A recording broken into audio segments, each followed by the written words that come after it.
Hi, this video is going to show how to clean out a Mr. Coffee drip coffee maker, although this will work for just about any coffee maker, using white distilled vinegar and tap water. Now some people would probably use distilled water, and I would too if I had some, but I don't happen to have any for this video, so I'm going to be using tap water for this video. Get some white distilled vinegar that you can get at most grocery stores. Put in 2 cups of white distilled vinegar. After the vinegar is in the coffee maker, you turn on the coffee maker for 1 minute.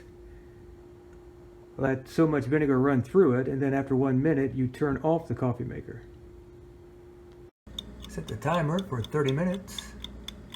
Then at the end of 30 minutes you turn the coffee maker back on and run the rest of the vinegar through it.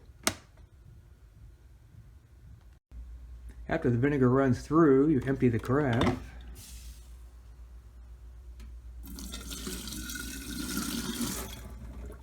Then fill the carafe up with clear water, and you're going to be running 2 of these carafelfuls through the coffee maker to clear out the vinegar.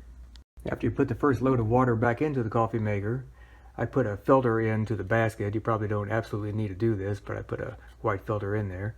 Then just turn on the coffee maker and run the first load of clear water through it.